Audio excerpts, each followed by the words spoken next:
کے کلام مقدس کو ہم کھولیں۔ رسولوں کے اعمال اس کا پہلا باب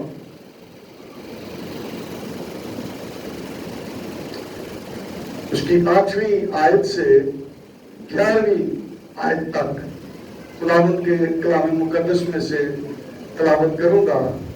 رسولوں کے اعمال پہلا باب اس کی 8ویں آیت سے 11ویں آیت تک۔ لیکن جب روح القدس تم پر نازل ہوگا تو تم قوت پاؤ گے، اور یروشلم اور تمام یہودیہ اور سامریہ بلکہ زمین کی انتہا تک میرے گواہ ہوں گے۔ یہ کہہ کر وہ ان کے دیکھتے دیکھتے اوپر اٹھا لیا گیا، اور بدلی نے اسے ان کی نظروں سے چھپا لیا۔ اور اس کے جاتے وقت جب وہ آسمان کی طرف غور سے دیکھ رہے تھے تو دیکھو 2 مرد سفید پوشاک پہنے ان کے پاس آ کھڑے ہوئے اور کہنے لگے، اے گلیلی مردو، تم کیوں کھڑے آسمان کی طرف دیکھتے ہو؟ یہی یسوع جو تمہارے پاس سے آسمان پر اٹھایا گیا ہے، اسی طرح پھر آئے گا جس طرح تم نے اسے آسمان پر جاتے دیکھا ہے۔ خدا کے پاک کلام کا بڑا سنا جانا ہم سب کے لیے برکت کا باعث بنے۔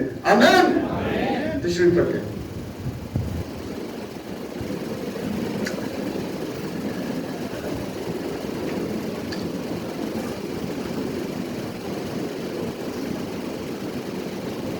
آج جو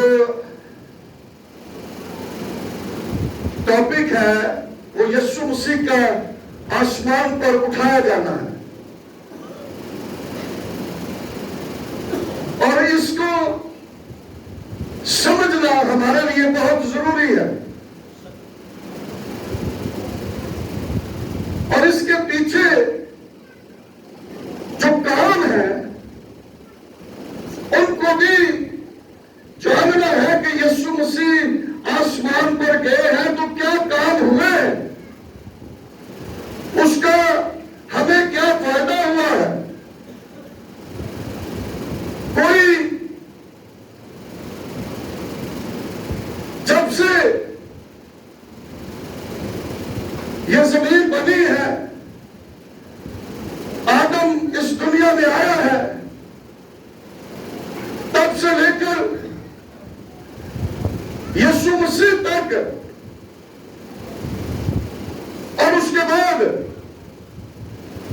کوئی ایسا نہیں جو مر کر دفن ہوا ہو اور تیسرے روز مردوں میں سے زندہ ہوا ہو۔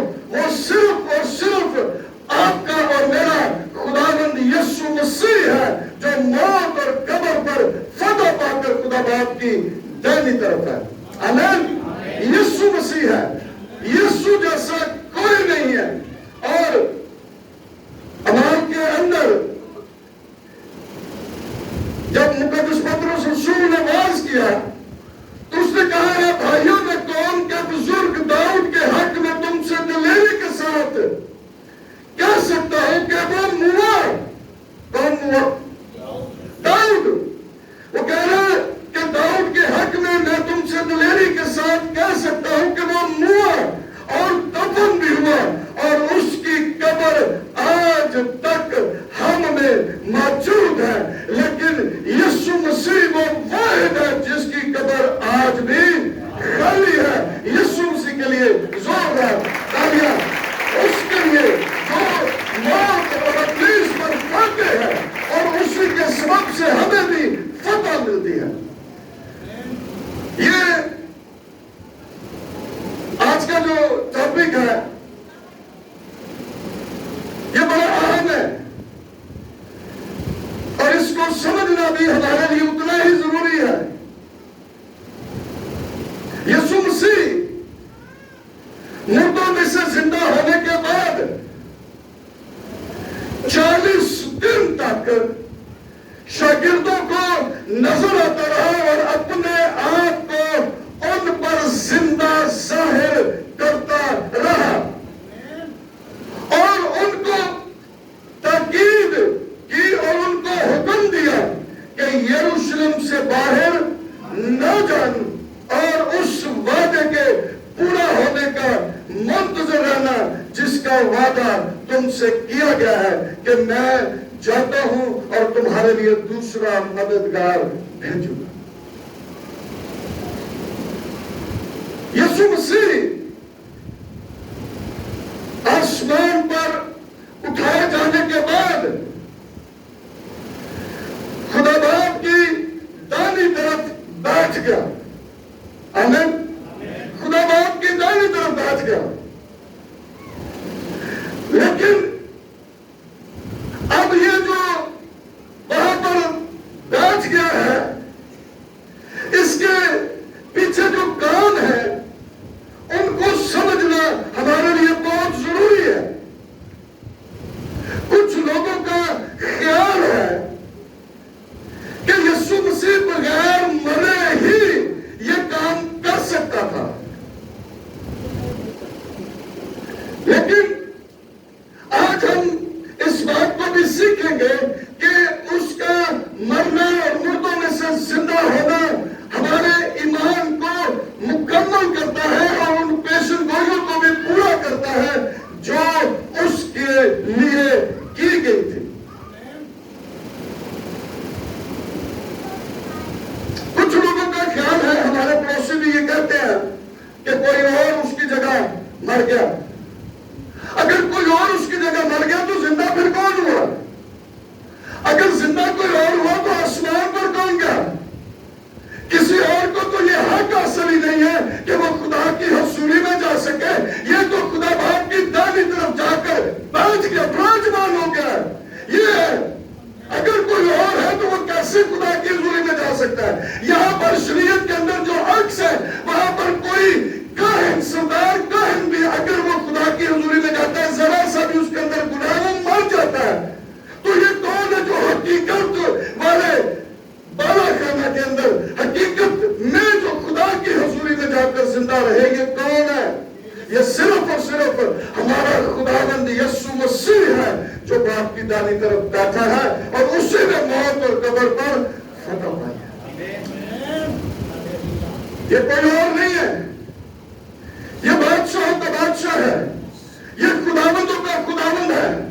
یہ ذبح کیا ہوا بندہ ہے جو فاتح ٹھہر کر خدا باپ کی دائیں طرف جا بیٹھا ہے.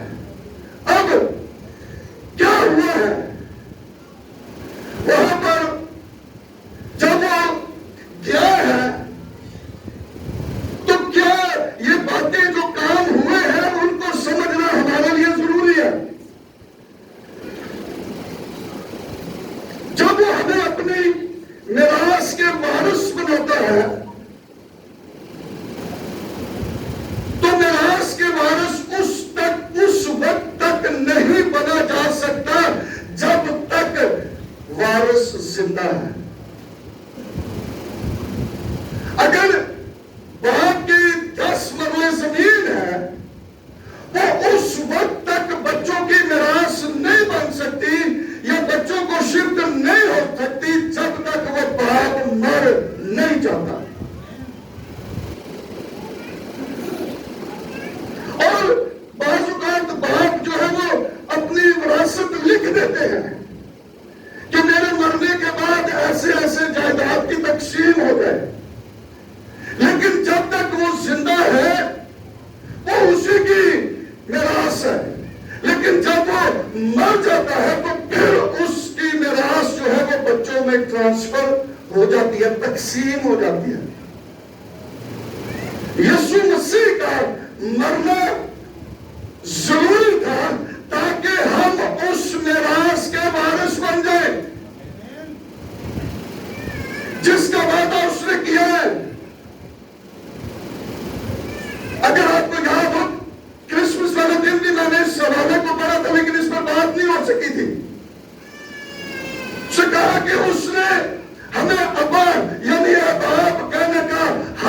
بچہ اور یسوع مسیح کے ہم میراث ہمیں بنا دیا.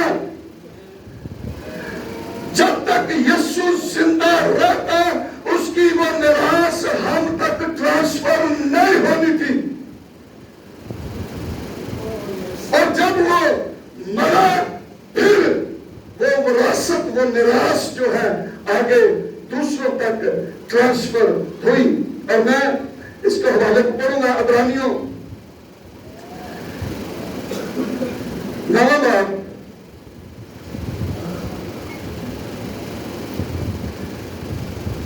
اس کی 16ویں اور 17ویں آیت.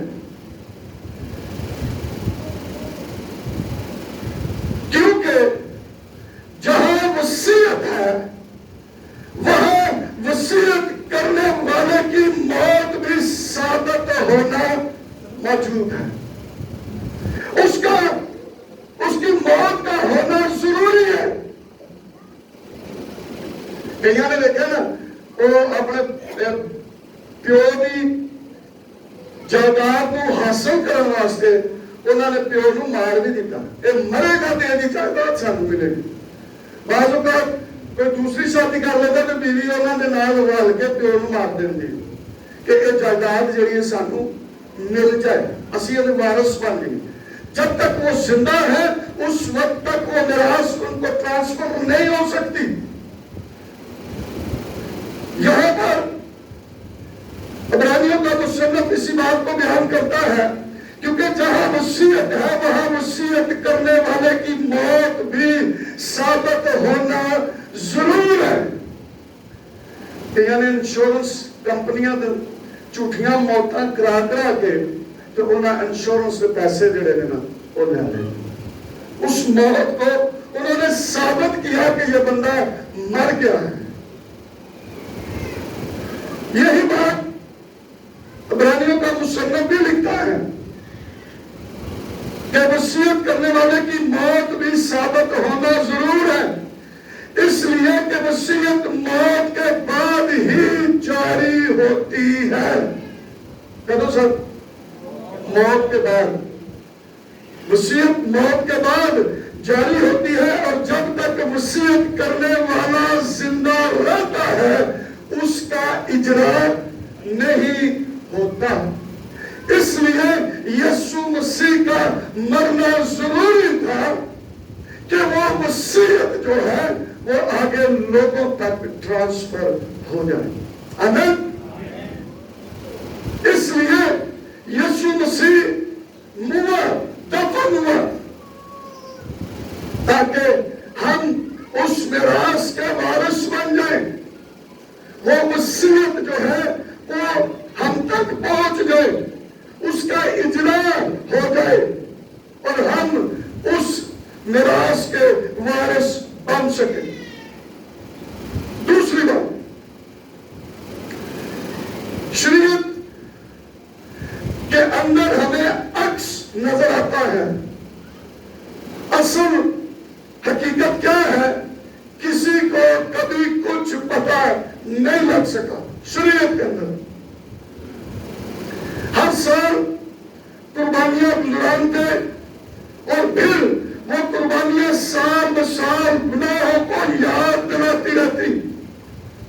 مگر یسوع مسیح نے ایک ہی بار قربان ہو کر ہمیں پاک کر دیا. کیا کر دیا؟ پاک. ایک ہی بار قربان ہو کر اس نے ہمیں پاک کر دیا. عبرانیوں 10ویں باب کی پہلی آیت کو اگر ہم پڑھیں تو وہاں پر لکھا ہے کیونکہ شریعت جس میں آئندہ کی اچھی چیزوں کا عکس ہے. اس میں کیا ہے؟ عکس ہے. صاف نہیں ہے، عکس ہے. اور ان چیزوں کی اصلی صورت نہیں. ان ایک ہی طرح کی قربانیوں سے جو ہر سال بلا ناگا گزرانی جاتی ہے پاس آنے والوں کو ہرگز کامل نہیں کر سکتی ورنہ ان کا گزراننا موقوف نہ ہو جاتا. کیونکہ جب عبادت کرنے والے ایک بار پاک ہو جاتے ہیں تو پھر ان کا دل انہیں گنہگار نہ ٹھہراتا بلکہ دلاتی ہے سال بسال. سب کچھ کرنے کے باوجود بھی وہ قربانیاں ان کے گناہوں کو یاد دلاتی ہیں. مگر اگر آپ کے پاس وقت ہو تو ضرور گھر جا کر عبرانیوں 10ویں باب کو پڑھیں اور آپ کو اور زیادہ سمجھ آئے گی. 11ویں آیت کو میں پڑھوں گا. لکھا ہے اور ہر ایک کاہن تو کھڑا ہو کر ہر روز عبادت کرتا ہے اور ایک ہی طرح کی قربانیاں بار بار گزرانتا ہے جو ہرگز گناہوں کو دور نہیں کر سکتی. لیکن یہ شخص ہمیشہ کے لیے گناہوں کے واسطے ایک ہی قربانی گزران کر خدا کی دائنی طرف بیٹھ گیا. ایک ہی بار قربان ہو کر خدا کی دائنی طرف جا بیٹھا ہے. اب ہمیں کسی اور قربانی کی ضرورت نہیں ہے. سال میں سال قربانیوں کی ضرورت نہیں ہے. وہ ایک ہی بار ہمارے گناہوں کو دھو کر خدا باپ کی دائنی طرف جا بیٹھا ہے. تیسری بات، آسمان پر جانے کے بعد سب کچھ، سارا اختیار اس کے سپرد کر دیا گیا. بے شک یسوع مسیح نے خود کہا کہ آسمان اور زمین کا کل اختیار مجھے دیا گیا ہے. لیکن یہ اختیار جو ہے یہ اس وقت تک ٹرانسفر نہیں ہونا تھا جب تک وہ خدا کی حضوری میں جاتا نا، خدا کے دائنی طرف جا کر بیٹھتا نا. اور مقدس پطرس رسول اس بھید کو ہم پر روح قدس کے وسیلہ سے ظاہر کرتے ہیں. پہلا پطرس 3واں باب اور اس کی 22ویں آیت لکھا ہے وہ آسمان پر جا کر خدا کی دائنی طرف بیٹھا ہے. کیا ہوا؟ آسمان پر خدا کی دائنی طرف بیٹھا ہے اور فرشتے اور اختیارات اور قدرتیں اس کے تابع کی گئی ہیں. آمین. سب کچھ، فرشتے بھی، تمام اختیارات، تمام قدرتیں اس کے تابع کر دی گئی ہیں، اس کے اختیار میں دے دی گئی ہیں. اس لیے بھی اس کا آسمان پر جانا اور خدا باپ کی دائنی طرف بیٹھنا ضروری تھا. اور وہی اختیار اس نے ہمیں بھی دیا.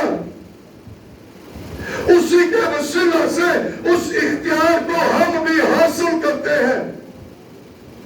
اور پولس رسول رومیوں کی کلیسیا کو خط لکھتے ہوئے کہتے ہیں کہ اس نے ہمیں فتح سے بڑھ کر غلبہ بخشا ہے. آمین. یہ اس اختیار اور قدرت کے سبب سے جو اس کے پاس ہے اور اسی کو اس نے اپنے لوگوں تک ٹرانسفر بھی کر دیا ہے.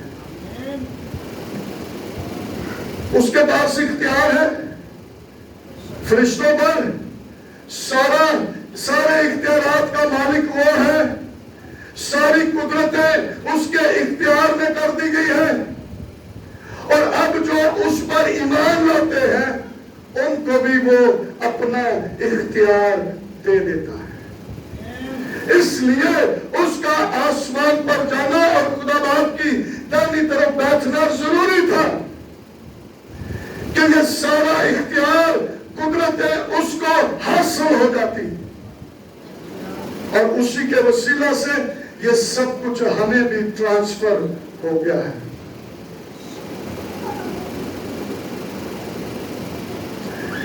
سب سے بڑھ کر وہ خدا باپ کی حضوری میں ہمارے لیے شفاعت کرتا ہے. اور یہ وہ سردار کاہن ہے جو خدا باپ کی دائیں طرف بیٹھا ہے، لیکن اس کو پتا ہے کہ پیچھے کیا ہو رہا ہے. یہ موسیٰ کی طرح نہیں ہے جو 10 احکام لینے کے لیے خدا کے پاس گیا اور پیچھے لوگوں نے ہارون کو ورگلا کر اور ایک بچڑا بنا کر اس کی پوجا اور پرستش کرنے لگے اور کہنے لگے کہ یا اسرائیل، یہ تیرا خدا ہے جو تجھے مصر کی غلامی سے چھڑا کر لیا.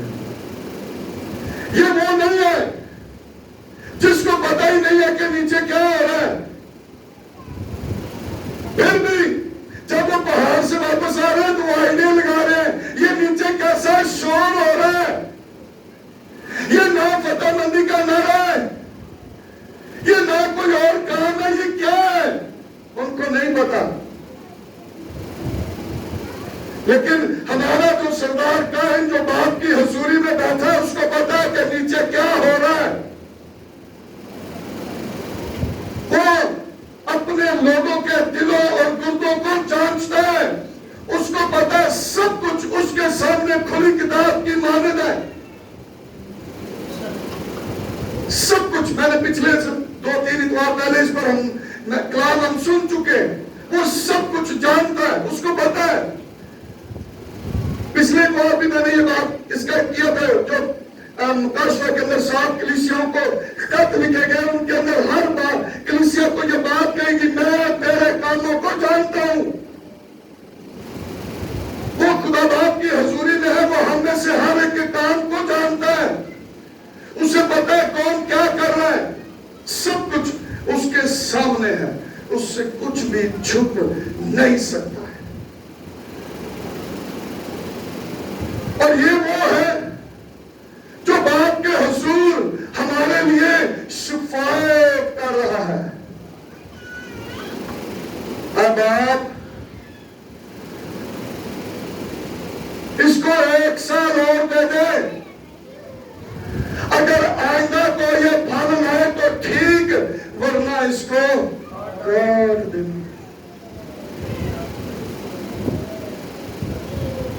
اگر 1 سال انہیں کام چھڑ دیتے تھے ٹھیک نے، اگلے سال جو ہے کام تمام کر دیں. وہ باپ کے حضور ہمارے لیے شفاعت کر رہا ہے. اسی لیے ہم زندہ ہیں، گناہ کرنے کے باوجود بھی ہم زندہ ہیں، کیونکہ ہمارا سردار کائن باپ کے حضور ہمارے لیے شفاعت کر رہا ہے. اگر وہ نہ چاہتا، باپ کی حضوری میں نہ ہوتا تو کون شفاعت کرتا؟ یہ باپ کی حضوری میں ہمارے لیے شفاعت کر رہا ہے. باپ کو پھل چاہیے، ہر صورت پھل چاہیے. اگر وہ پھل ڈھونڈنے آیا اس کو نہ ملا تو پھر انجام بڑا خطرناک ہے. یسوع مسیح نے یہ کہا، انگور کا حقیقی درخت میں ہوں اور میرا باپ باغبان ہے اور تم ڈالیاں ہو. اور اس نے کہا میرے باپ کا جلال اسی سے ظاہر ہوتا ہے کہ تم بہت سا پھل لو. اور اس نے کہا جو ڈالی پھل نہیں لاتی وہ کاٹی جاتی ہے اور پھر اس کو آگ میں ڈالا جاتا ہے. ہمیں پھل لانا ہے اور وہ باپ کے حضور ہماری شفاعت کر رہے ہیں کہ اس کو 1 سال اور دے دیں.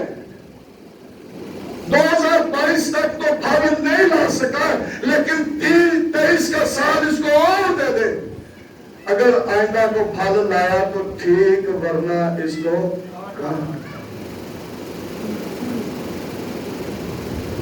اگر وہ ہمارے لیے شفاعت باپ کے حضور نہ کر رہا ہوتا تو پہلے ہی ہمارا کام تمام ہو جاتا. شریعت کے اندر یہی کچھ تو ہو رہا تھا. اور باپ ان کاموں سے خوش بھی نہیں تھا، ان کو مار کر خوش بھی نہیں تھا. اسی لیے یسوع مسیح کے متعلق عبرانیوں کے خط کے اندر بھی لکھا ہے کہ اس کو پسند آیا کہ وہ اپنے بیٹے کو بھیجے، اور بیٹے نے کہا کہ میں تیری مرضی کو پورا کرنے کے لیے آیا ہوں، تیری مرضی پوری ہو۔ اس کی مرضی یہ ہے کہ لوگ توبہ کر جائیں اور نجات پا جائیں، یسوع پر ایمان لے کر ہمیشہ کی زندگی میں داخل ہو جائیں، اور وہ ہمارے لیے وہاں پر شفاعت بھی کر رہا ہے۔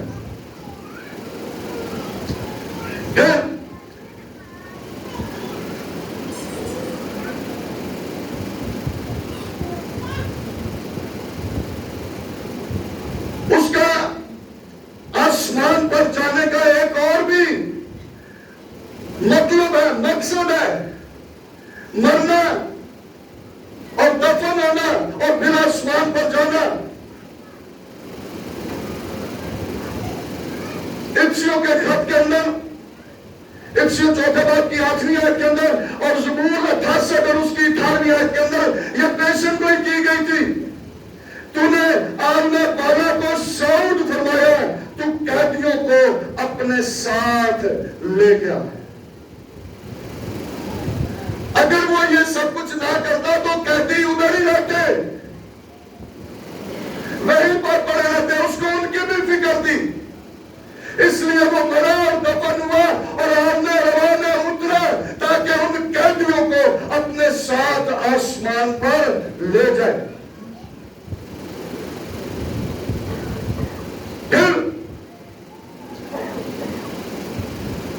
یوحنا 16 باب کی 7ویں آیت کے اندر یسوع مسیح نے یہ خود کہا، لیکن میں تم سے سچ کہتا ہوں کہ میرا جانا تمہارے لیے فائدہ مند ہے۔ آمین۔ کیا ہے؟ فائدہ مند ہے۔ ہمیں شاید ابھی تک سمجھ ہی نہیں آئی کہ یسوع مسیح کیوں آسمان پر چلا گیا۔ یسوع مسیح نے خود کہا، لیکن میں تم سے سچ کہتا ہوں میرا جانا تمہارے لیے فائدہ مند ہے، کیونکہ اگر میں نہ جاؤں تو وہ مددگار تمہارے پاس نہ آئے گا، لیکن اگر جاؤں گا تو اسے تمہارے پاس بھیج دوں گا۔ آمین۔ اس کا جانا اس لیے بھی ہمارے لیے فائدہ مند ہے کہ وہ کیا ہے، اور اس نے روح القدس ہم پر نازل کیا ہے، اس نے دوسرا مددگار ہمیں بخشا ہے جو ہمیں قوت بخشتا ہے، اور اسی کے وسیلہ سے پالوس رسول لکھتا ہے جو مجھے قوت بخشتا ہے اس میں سب کچھ کر سکتا ہوں۔ یہ وہی روح القدس کی قدرت ہے جو ہم کو بخشی گئی ہے، اور اسی کے وسیلہ سے ہم اس دنیا پر اور دنیا کے کاموں پر غالب آ سکتے ہیں۔ اس لیے یسوع مسیح نے کہا میرا جانا تمہارے لیے فائدہ مند ہے، فائدہ مند ہے۔ ایک اور بات ہے کہ وہ خدا باپ کی دائیں طرف بیٹھا ہے تاکہ ہماری خاطر باپ کے حضور حاضر ہو۔ میں نے جیسے پہلے کہا وہ ہماری شفاعت کرے اور ہمارے لیے باپ کے حضور حاضر رہے۔ وہ جو سردار کاہن تھے نا، وہ جاتے تھے اور قربانی گزران کر واپس آ جاتے تھے، لیکن یہ جو سردار کاہن ہے یہ باپ کی حضوری میں بیٹھا ہے۔ آمین۔ یہ باپ کی حضوری میں بیٹھا ہے، ہماری خاطر باپ کی حضوری میں بیٹھا ہے۔ عبرانیوں 9 باب کو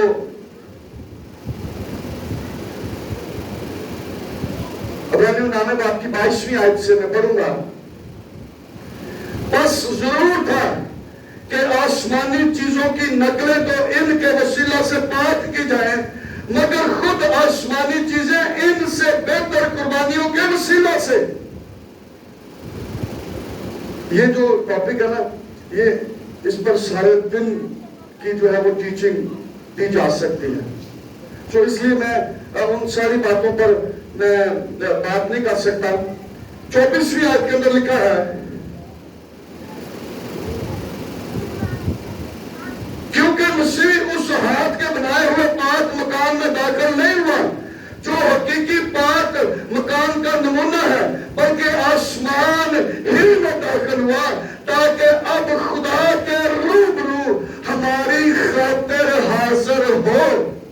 آمین. کتنا واسطے؟ ہماری خاطر وہ پاک کی حضوری میں حاضر ہو. 24 گھنٹے ہماری خاطر باپ کی حضوری میں حاضر ہو.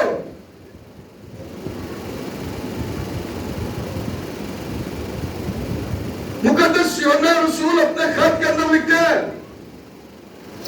کہ ہمارا ایک مددگار ادھر باپ کی حضوری میں بھی بیٹھا ہے، اور وہ ایسا نہیں ہے کہ اس کو کبھی نیند آ جائے، اس کو کوئی جھپکی آ جائے، وہ سو جائے، اس کو کوئی کام پڑ جائے. وہ ایسا نہیں ہے، بلکہ وہ ہماری خاطر باپ کی حضوری میں 24 گھنٹے موجود ہے. ہماری خاطر، ہماری خاطر.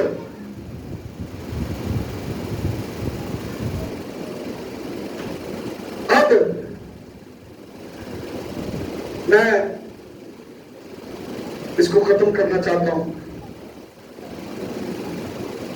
اب ضروری بات، اور ضروری بات یہ ہے کہ جب یہ سب کچھ اس نے کیا ہے اور اس کے پیچھے جو فائدہ ہے وہ کس کا ہے؟ وہ ہمارا ہے. تو اب ہم کیا کریں؟ کیا کریں؟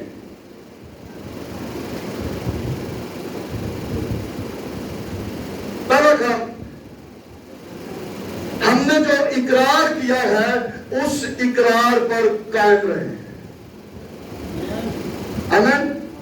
جو اقرار ہم نے کیا ہے اس کی حضوری میں، ہم نے توبہ کی ہے، اپنے گناہوں کا اقرار کیا اور یسوع مسیح پر ہم ایمان لائے ہیں، تو ہمیں اس اقرار پر قائم رہنا ہے. عبرانیوں 4 باب اور اس کی 14ویں آیت کے اندر لکھا ہے، بس جب ہمارا ایک ایسا بڑا سردار کاہن ہے جو آسمانوں سے گزر گیا، یعنی خدا کا بیٹا یسوع، تو آؤ ہم اپنے اقرار پر قائم رہیں. ہمارا سردار کاہن جو آسمانوں سے گزر گیا، یعنی خدا کا بیٹا یسوع، تو لکھا ہے آؤ ہم اپنے اقرار پر قائم رہے. کیا کریں؟ قائم رہے. پچھلے بار ہم نے اس بات کو سیکھ لیا. فلدلفیا کی کلیسیا کو لکھا گیا کہ میں تیرے کاموں کو جانتا ہوں اور جو کچھ تیرے پاس ہے اس کو تھامے رہا. دیکھ میں جلد آنے والا ہوں اور جو کچھ تیرے پاس ہے اس کو تھامے رہا، نہیں تو تیرا تاج تجھ سے چھین لیا جائے گا. اگر اقرار پر قائم نہ رہے تو پھر وہ تاج ہم سے جاتا رہے گا جس کا وعدہ کیا گیا ہے. یسوع مسیح باپ کی حضوری میں ہماری خاطر موجود ہے. یسوع مسیح باپ کی حضوری میں ہماری خاطر شفاعت کر رہا ہے. یسوع مسیح باپ کی حضوری میں اس کو یہ سارے اختیار دیے گئے، وہ اختیار ہمیں ٹرانسفر ہوں گے. لیکن اگر ہم اقرار پر قائم نہ رہے تو پھر ہمارا تاج ہم سے چھن جائے گا. پھر یسوع مسیح کا وہاں پر جانا، وہ سارا کام کرنا، اس سے ہمیں کچھ بھی فائدہ نہیں پہنچ سکتا، کیونکہ ہم اقرار پر قائم ہی نہیں رہے. دوسرا کام یہ ہے کہ ہم نے روح قدس سے معمور ہونا ہے. ہمیں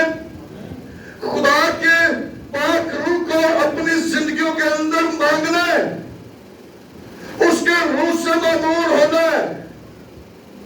یہی تو اس نے کہا تھا میرا جانا تمہارے لیے فائدہ مند ہے. میں جاؤں گا اور وہ مددگار بھیجوں گا. اگر نہیں جاؤں گا تو وہ تمہیں نہیں مل سکتا. تو اس نے اپنے وعدے کے مطابق روح القدس کو بھیجا. 120 کی جماعت پر روح القدس نازل ہوا اور وہ ساری کی ساری جماعت روح سے بھر گئی اور غیر زبانیں بولنے لگی جس طرح روح نے انہیں بولنے کی طاقت بخشی. اس روح القدس کو ہمیں لینا ہے. جنہوں نے حاصل کر لیا ہے ان کے لیے خدا کا شکر, لیکن جنہوں نے ابھی تک اس کے روح القدس کو اپنی زندگیوں میں نہیں پایا ان کو مانگنے کی ضرورت ہے. اور بے شک وہ اپنے مانگنے والوں کو کبھی شرمندہ ہونے نہیں دیتا. ہمیں مانگنا ہے. مانگو تو تمہیں دیا جائے گا. اور اس نے کہا جب تم بڑے ہو کر اپنے بچوں کو اچھی چیزیں دینا جانتے ہو تو تمہارا آسمانی باپ تمہیں روح القدس کیوں نہ دے گا. اس کا مطلب ہے کہ ہم نے مانگا ہی نہیں ہے, اس لیے ہمیں ملا ہی نہیں ہے. اگر ہم نے مانگا ہے تو ہمیں مل گیا ہے, اور جنہوں نے نہیں مانگا ہے ان کو نہیں ملا ہے. تو ہمیں اقرار پر قائم رہنا ہے اور روح القدس کو اپنی زندگیوں میں مانگنا ہے. اور تیسرا کام اس کے آنے کے منتظر رہنا ہے. آمین. اس کے آنے کے منتظر رہنا ہے. فرشتوں نے یہی کہا تھا کہ جس طرح تم اس کو آسمان پر جاتے دیکھ رہے ہو اسی طرح تم اس کو واپس آؤں جا رہے ہیں واپس آؤندیا بھی دیکھو. اور ہمیں اس کے واپس آنے کا انتظار کرنا ہے, اس کے آنے کے منتظر رہنا ہے, اور اس ایمان پر قائم رہ کر ہم نے اپنی زندگیاں بسر کرنی ہے. بے شک وہ ہماری خاطر باپ کی حضوری میں حاضر ہے اور وہ ہمارے لیے شفاعت کر رہا. ہمیں فکر مندی کی ضرورت نہیں ہے, لیکن ہمیں بڑی سنجیدگی کے ساتھ, بڑے تحمل کے ساتھ اس کے آنے کے منتظر رہنا ہے. یہ کام ہم نے کرنا ہے. اور بے شک جب وہ آئے گا تو اپنے لوگوں کو اپنے ساتھ لے جائے گا. اس نے کہا جہاں میں ہوں تم بھی میرے ساتھ.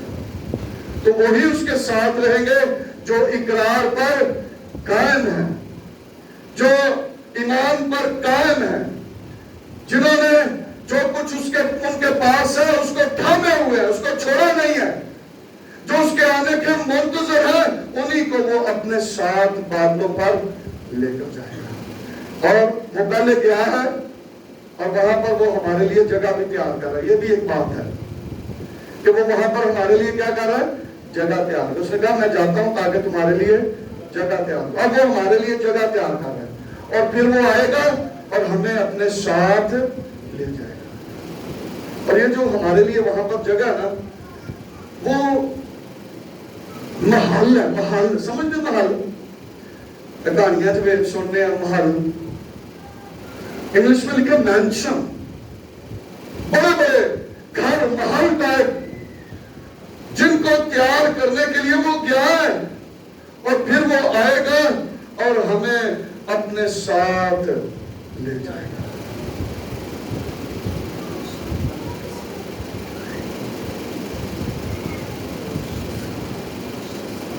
میں ایک گل دسنا چاہتا ہوں. میں جدوں بھی کدھر شبابہ نوں نال لے کے کدھر گیا, میں کسی ہوٹل شوٹل چ دیکھو اتنے خوبصورت چیزاں الماریاں ویچ کے انہوں نے تصویراں بنا رہی ہیں کہ اے بڑی خوبصورت نے, اے بڑے خوبصورت صوفے نے, اے بڑے انج نے, لیکن ان سے زیادہ خوبصورت اور قیمتی آسمان پر. آمین. اس لیے پولس رسول کہتا ہے کہ زمینی چیزوں کی فکر نہ کرو, ان پر نگاہ نہ کرو, اپنی نگاہ جو ہے وہ عالم بالا کی چیزوں پر کرو جو ان سے زیادہ قیمتی اور اہم اور خاص ہے. چاہتا ہوں اور تمہارے لیے یہ تو چنگیاں چنگیاں چیزیں جا کے تیار کر کے جب آواں گا تو پھر تمہیں اتنے ہمیں سو ہمیں اس اقرار پر قائم رہنا ہے اور لوگ اس سے معمور رہ کر اس کے آنے کے منتظر رہنا ہے تاکہ وہ آئے اور ہمیں اپنے ساتھ آئیں. اپنی آنکھوں کو بند کریں گے, اپنے سروں کو جھکائیں گے اور ہم دعا کریں گے. دعا کریں گے, سب دعا کریں گے. دعا کریں گے, ہم دعا کریں گے, سب دعا کریں گے, سب